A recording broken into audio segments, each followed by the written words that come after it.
क्या मुख्य दरवाजे पर गणेश जी को लगाना सही है?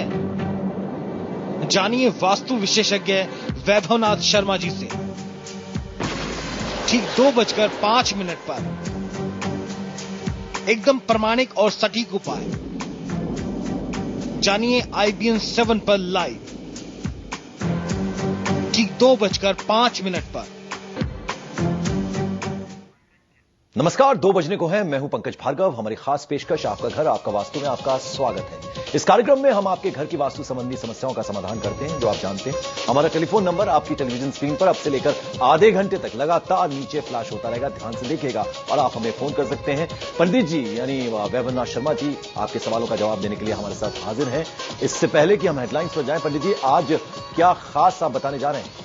जी पंकज जी, लगातार मेरे पास मेल्स आ रहे हैं। इधर बीच विगत दिनों में ऐसी भ्रांति फैला दी गई है समाज में तथाकथित वास्तुशास्त्री विशेषज्ञों के माध्यम से कि आप अपने प्रवेश द्वार पे गणेश जी को स्थापित कर ही नहीं सकते। यदि आपने स्थापित कर दिया तो गणेश जी के अग्रभाग में दलित लक्ष्मी होती है, वो द्वार तक ही रह जाती है और उनके पिछले भाग में दलितता होती है जो आपके घर में आती है। आज मैं इसका सटीक प्रमाण देने वाला हूं। आपको मैं शास्त्रीय तथ्य से बताने वाला हूं कि क्या करना चाहिए और क्या नहीं करना चाहिए। बिल्कुल, तो 2:05 इस वक्त का ख्याल रखिएगा जब आपको मिलेगा यहां एक खास उपाय। आगे बढ़े, दर्शकों से बात करें उससे पहले एक नजर इस वक्त की हेडलाइंस पर।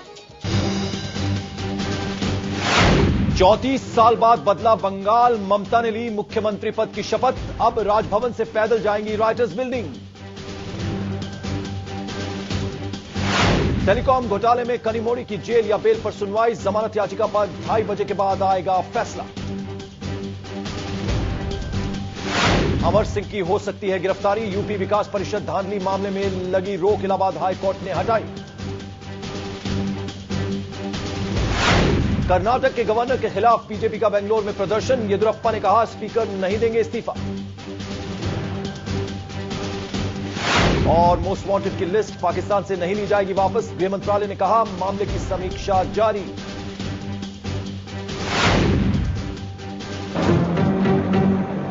क्या मुख्य दरवाजे पर गणेश जी को लगाना सही है? जानिए वास्तु विशेषज्ञ वैभवनाथ शर्मा जी से। ठीक 2:05 पर एकदम प्रामाणिक और सटीक उपाय जानिए IBN 7 पर लाइव ठीक 2:05 पर। तो 2:05 का खास ख्याल आप रखिएगा। और इस वक्त पंडित जी आपको 2:05 जब घड़ी की सुइयां बजाएंगी तो आपको देंगे एक ऐसा प्रयोग, वो बताएंगे जो आपके लिए प्रमाणिक है। घर बैठे बैठे आप ये उपाय कर सकते हैं। पंडित जी, इससे पहले कि दर्शकों से बात करने का सिलसिला हम आरंभ करें, आप जो बात हेडलाइन से पहले बता रहे थे, कृपया कर वो दर्शकों को फिर से बता दें। जी पंकज जी, आजकल ऐसा अक्सर सुना जाता है, हमारे समाज में ये बात फैला दी गई है, ऐसी भ्रांति फैला दी गई है कि गणेश जी को मुख्य प्रवेश द्वार पे नहीं लगाना चाहिए। उनके आगे के भाग में, आगे के हिस्से में लक्ष्मी का वास होता है। जब आप दरवाजे पे लगा देते हैं तो मां लक्ष्मी की कृपा अंदर नहीं आ पाती। उनके पिछले भाग में दलितता का वास होता है। घर के अंदर की तरफ उनका पिछला भाग होता है तो घर में दलितता आती है। कहां है ये शास्त्रीय प्रमाण?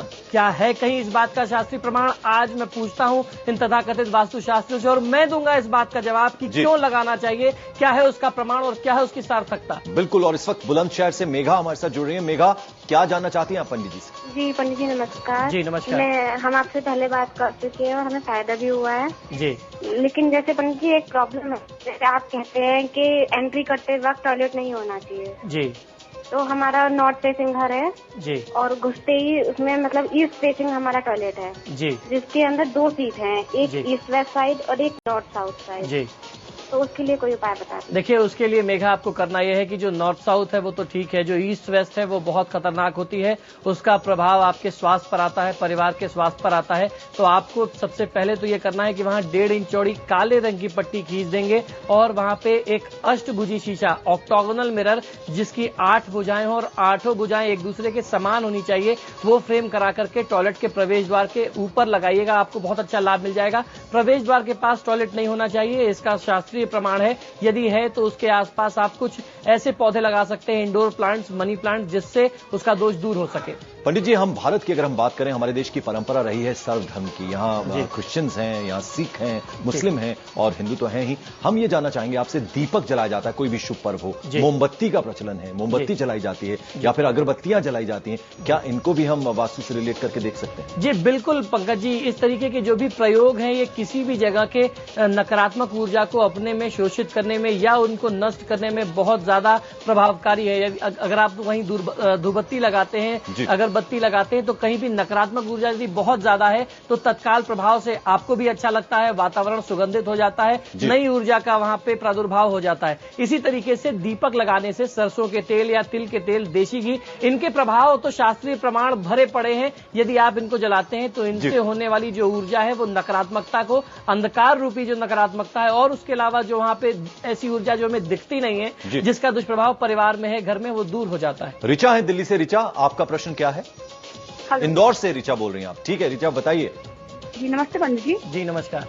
जी पंडित जी, मेरा वायुमुखी प्लॉट है, उसमें सीढ़ियाँ बनानी है और हमको सीढ़ियाँ बाहर से बनानी है क्योंकि रेसिडेंशियल फर्स्ट फ्लोर रहेगा। तो एक तरफ पश्चिम है, एक तरफ उत्तर, तो कहाँ बनाए? और एक पंडित जी, आपने पंचगव्य वाला और तुलसी की जड़ वाला उपाय बताया था, उसमें घर के कोनों में गाड़ना है और हमारे यहाँ कोने पूर्व पश्चिम उत्तर दक्षिण है, तो तब भी वहीं पे गाड़ेंगे? बिल्कुल वहीं गाड़ सकते हैं, कहीं कोई दिक्कत नहीं है। आप ऐसा गाड़िए जिससे आपका घर सुरक्षित हो सके। दिशा अगर आपको उपलब्ध नहीं हो पा रही, कोई उसमें दिक्कत नहीं है। और आपका पहला प्रश्न ये था कि आप सीढ़ियां किधर से बनाएं, तो सीढ़ियां उत्तर में नहीं बनाएंगे, सीढ़ियां पश्चिम में बनाएंगे और उसको क्लॉकवाइज ऐसा ले जाएंगे वो पूर्व या उत्तर में खत्म हो। और ये इतना प्रैक्टिकल है, जब आप पश्चिम से बनाएंगे तभी आप उसको पूर्व या उत्तर घुमा सकते हैं। तो आप पश्चिम से बनाइए, आपका वास्तु पूरी तरीके से ठीक बनेगा। पंडित जी, नृपेंद्र हैं, पटना से हमें फोन कर रहे हैं। नृपेंद्र, आपका प्रश्न क्या है? नमस्कार पंडित जी। जी नमस्कार नृपेंद्र जी। जी पंडित जी, हमारे घर में इतनी परेशानियां हैं, कुछ भी ठीक नहीं हुआ। इस घर से मतलब 2 बहनों की शादी हुई, वो भी सक्सेस नहीं हुआ और मैंने कोई हम लोग का सोर्स ऑफ इनकम नहीं है। तो निपेंद्र जी, आप बहुत ज्यादा उदास ना वाला हो। जो चेम्बर है वो साउथ वेस्ट कॉर्नर पे बना हुआ है, साउथ साइड में, और अभी हमने बनवाया है नॉर्थ वेस्ट कॉर्नर में, नॉर्थ साइड में बनाया है। उसे चालू करना है, कर सकते हैं क्या? जी बिल्कुल कर सकते हैं। आप बहुत ज्यादा परेशान ना हो और हताश निराश ना हो। जिस वास्तु ने अभी तक आपको कोई भी सुख समृद्धि नहीं दी है, वही वास्तु अब आपके लिए फलित होगा। आपको करना यह है कि वास्तु के वैदिक मंत्रों का जाप किसी योग्य ब्राह्मण को बुला करके अपने घर में उसका यदि आप जाप करा लेते हैं, कम से कम 24,000 जाप कराइए, बहुत कम खर्च आता है, चुटकियों में आपको लाभ मिल जाएगा। तो देखिए, अब वो घड़ी आ गई है जिसका कि जिक्र हम हमेशा करते हैं। पंडित जी, आपको 2:05 का ये वक्त तय हुआ है जब आपको बताते हैं चमत्कारी उपाय। तो आज क्या चमत्कारी उपाय पंडित जी बताने वाले हैं, आइए उन्हीं से जान लेते हैं। पंडित जी। पंकज जी, आज का चमत्कारी उपाय यह है कि द्वार पे गणेश जी लगाएं या न लगाएं, ये एक बहुत बड़ी दुविधा की स्थिति आ जाती है हमारी आम भूली भाली जनता के समक्ष। तो IBN 7 के माध्यम से इस भ्रांति से मैं पर्दा उठाता हूं और इसकी जिम्मेदारी मैं लेता हूं। आप द्वार पे गणेश जी को जरूर स्थापित कर सकते हैं, एकदम स्थापित कर सकते हैं, इसमें कहीं कोई डाउट नहीं है। आप जब शास्त्र पढ़ेंगे, बचपन में हम लोग बच्चों को कहानियां सुनाते हैं, आपने भी सुनी होगी कहानियां पंकज जी। हमारे दादा दादी सुनाते थे कि गणेश जी का जन्म ही अपनी मां की सुरक्षा के लिए हुआ था। द्वारपाल के तौर पे उनका प्रादुर्भाव हुआ था जब मां पार्वती को अपनी सुरक्षा की आवश्यकता पड़ी थी, और गणेश जी ने वहां पे सबसे पहले आने वाले आगंतुक को रोका था, जो उनके पिताजी भगवान शिव थे। तो गणेश जी को दरवाजे पर लगाना आपके घर में आ रही किसी भी अशुभ ऊर्जा के लिए बहुत ज्यादा अनिवार्य है। ये तथाकथित भ्रांतियां हैं कि आप नहीं लगा सकते, उसकी आड़ में लोग अपने दूसरे आर्टिकल्स बेच रहे हैं, तमाम फेंग शुई और इन सारी चीजों का इसी वजह से प्रचलन बढ़ा है। तो ऐसा कहीं कुछ नहीं है। जितने भी आप पुराने वैदिक मंदिर देख लें, जितने पुराने निर्माण थे, राज घराने थे, आप कहीं भी जाकर के देख लीजिए, आपको हर जगह मिल जाएंगे। काशी विश्वनाथ के प्रवेश द्वार पे गणेश जी मिल जाएंगे। जितने बड़े शिवलिंग हैं, जितने बड़े मंदिर हैं, जो भी वैदिक मान्यता के स्थान है, वहां पे उनकी स्थापना होती है। गणेश जी को दरवाजे पर स्थापित करके यदि आप उनको नियमित 2 अगरबत्तियां दिखाते हैं, जल चढ़ाते हैं, तो आपके घर में किसी भी प्रकार की नकारात्मक ऊर्जा का वास हो ही नहीं सकता। जो भी ऊर्जा आपके घर से आती है, जो भी आपके घर में आना भी चाहेगी, वो द्वार पे ही रह जाएगी। आप पूरी तरीके से सुरक्षित हो सकते हैं। बिल्कुल। तो कितनी खूबसूरत बात पंडित जी ने यहाँ बताई है हमें। हम आप सभी दर्शकों को कह रहे हैं कि गणेश जी को बिल्कुल आप द्वार पर अपने लगाएं, लेकिन उनको हर रोज अगर आप अगरबत्ती दिखाते हैं, धूप दिखाते हैं, तो उससे जो पॉजिटिव एनर्जी है वो आपके घर के अंदर आएगी। यहाँ हमारे साथ ममता है, हिसार से हमें फोन करी। ममता, आपका सवाल क्या है? पंडित जी। जी पंडित जी, मैं आपका ये प्रोग्राम काफी दिन से देख रही हूँ और मुझे बहुत अच्छा लग रहा है। बहुत बहुत धन्यवाद। बताइए। पंडित जी मेरे कुछ सवाल हैं जी। और जैसे हमारी एक दुकान है, उसी के पीछे हम रहते हैं, हम काफी गरीब परिवार से बिलोंग करते हैं जी। और जैसे हमारा पूरब भी ऊंचा है और पश्चिम का कोना भी ऊंचा है, लेकिन हमारा बीच में जो बीच की है वो पोर्शन नीचा है। जी तो और फिर जैसे मेरी काफी साल से 28 साल की उम्र है मेरी, और मेरी शादी भी नहीं हो रही है जी।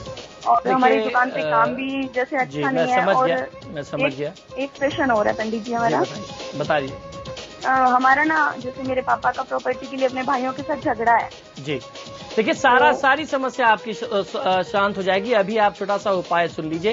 देखिए घर का ब्रह्म स्थान जैसा आपने बताया दोनों तरफ से ऊंचा है और बीच का क्षेत्र नीचा है, ऐसा कभी नहीं होना चाहिए। उसको ऊंचा करने के लिए बहुत छोटा सा सरल सा उपाय है। आपने फिल्मों में देखा होगा, पुराने घरों में शास्त्रीय प्रमाण मिलते थे कि आंगन में तुलसी का पौधा हुआ करता था। ये पिक्चरों में भी बहुत ज्यादा दिखाया जाता है। तो घर के बीचों बीच ब्रह्म स्थान में वहां पे आप एक तुलसी का पौधा रख करके उसको ऊंचा कर दीजिए, वो अपने आप ऊंचा हो जाएगा। आपने पौधा लगाया और वो ऊंचा हो गया।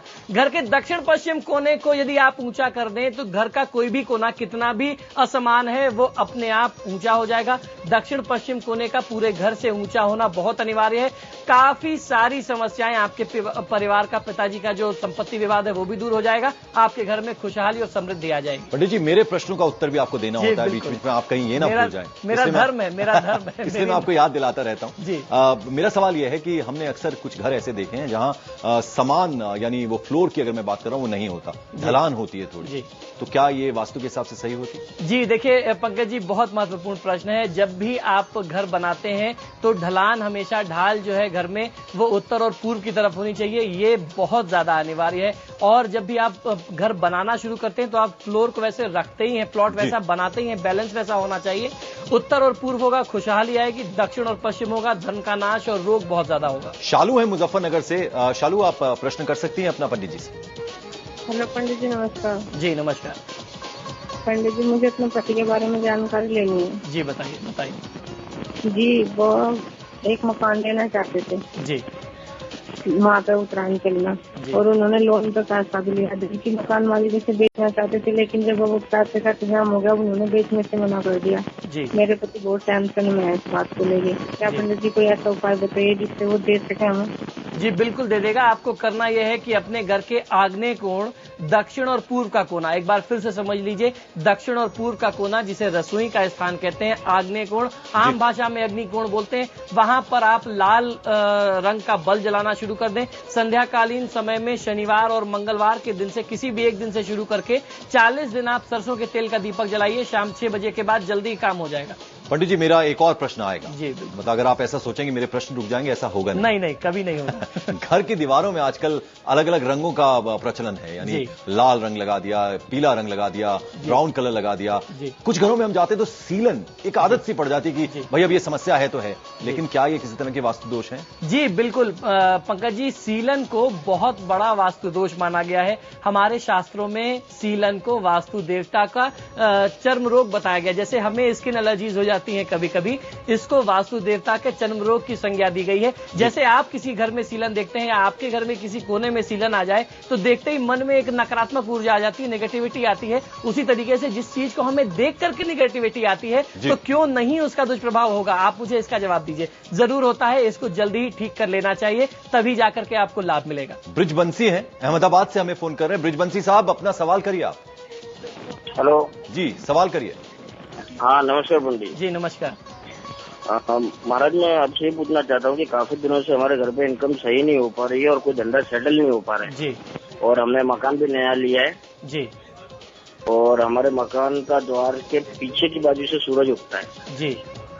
ठीक है, तो आपका मकान पश्चिम मुखी धंधे भी हमने कर लिए लेकिन कोई ढंग से सेटल नहीं हो पा रहा है। देखिए आपका मकान पश्चिम मुखी हो गया, तो अभी हम लोग आने वाले समय में पश्चिम मुखी प्रवेश द्वार के लिए दोष निवारण बताने वाले हैं। आपको वो उपाय जरूर कर लेना चाहिए, अवश्य करना चाहिए। उसके साथ साथ ईशान कोण को साफ सुथरा रखिए। और आप घर के जिम्मेदार व्यक्ति हैं, बड़े व्यक्ति हैं, आपको अपने घर के दक्षिण पश्चिम कोने में अपना स्थान निश्चित करना चाहिए, क्योंकि अभी आपने नए घर में सेटल किया है तो हो सकता है लोगों का स्थान निश्चित ना हो। बिल्कुल, और पंडित जी कल हम इसके बारे में बताने वाले हैं, कल शनिवार का दिन है।